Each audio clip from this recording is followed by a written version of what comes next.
fresh person. You know, we've had a lot of problems with you, haven't we? No, they don't. You asked me a question. No, they don't have to make a deal with me. When we feel that they are, for a long period of time, put into the Stone Ages, and they won't be able to come up with a nuclear weapon, then we'll leave. Whether we have a deal or not, it's irrelevant. Now, it's possible that we'll have a deal because they want to make a deal. They want to make a deal more than I want to make a deal. But in a fairly short period of time, we'll be finished. They will not be able to do a nuclear weapon for years.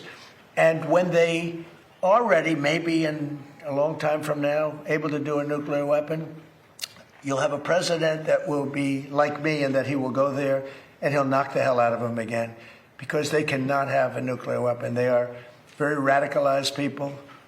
They're very sick leaderships. And I will say, though, that the leadership we're dealing with now, with the new regime, because we have a new regime, and the new regime is much better than the past. Yeah. Mr. President, the Iranian government threatened a bunch of U.S. companies today in the region, including Google, Apple. With what? What did they threaten them with? PB guns? Or well, that's they don't have much left to threaten. My question for you is, are you... I don't know. I mean, what are they... You made a statement. What did they threaten them with? I don't know. Tell me, how did they threaten them? Well, all I know is that they threatened them, sir. What does that mean? Fair enough. He said something nasty? Is the government in touch with these companies? Are you helping to backstop them? You don't even know what the threat was. What was the threat? I haven't heard it. What was the threat? Did they say they're going to blow them up? They're going to hit them? They're not. You know what they're not going to do? They're not going to hit them with a nuclear weapon. Yeah. Is this something you're concerned about, sir? No. Iran's IRGC issues a warning that they will target 18 U.S. technology companies if the U.S. continues targeted assassinations of Iranian leaders beginning on April 1st. Those companies include NVIDIA, Apple, Microsoft. Most of those people are dead already. Yeah, Peter? I got one. Your son Eric posted a photo of what will be the Trump Presidential Library. Yeah. It's a huge skyscraper.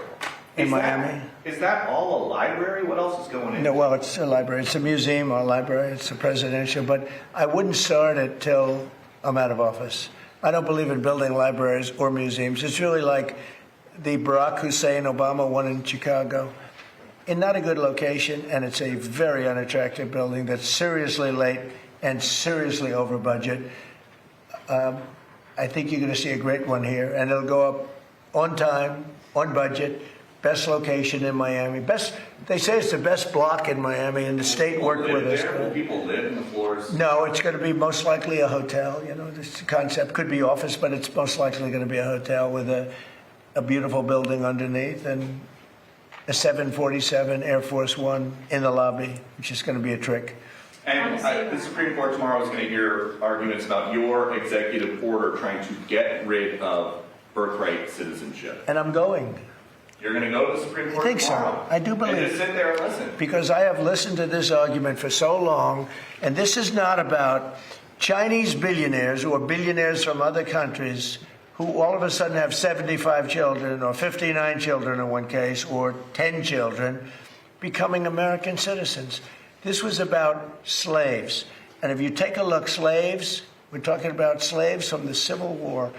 And if you take a look at when it was filed, all of this legislation, all of this, everything having to do with birthright citizenship, it was at the end of the Civil War. The reason was it had to do with the babies of slaves and the protection of the babies of slaves.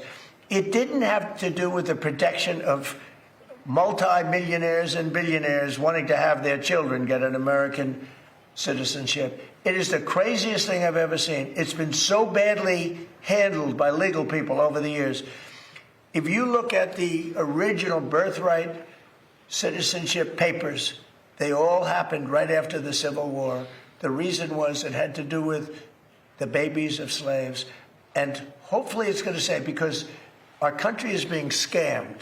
We're getting all of these people. They're selling the rights to them. People are making a big living, getting hundreds of thousands and even millions of dollars from bringing people in and saying, congratulations, your whole family is going to be a citizen of the United States of America. That's not what it was for. It wasn't for billionaires bringing people in or family in. It was for the children of slaves. And What you really have to do, and I don't think the lawyers talk about it as much, look at when the Civil War ended and look at the date of when this was enacted. Okay. Have you ever been to the Supreme Court before? Is this going to be the first time going to the Supreme No, Court? I went once before, the opening of the Supreme Court in the last administration. And which justices will you be listening for most closely? I love a few of them. I don't like some others. And you say what you want, but you have the ones that were appointed by Barack Hussein Obama and Biden. I don't care how good your case is. You can have the greatest case ever. They're going to rule against you. They always do. And it's not supposed to be that way.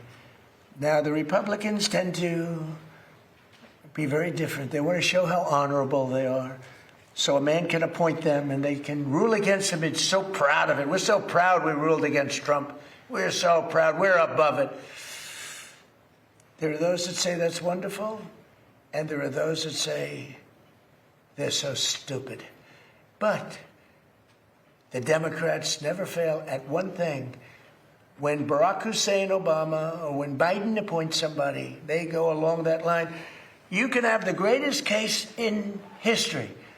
And almost, I guess I have to say almost, maybe I don't have to say it, almost without fail, those people, 4 of them, sometimes 5 of them, but 4 of them will vote against you. You don't have a chance. You don't have a chance.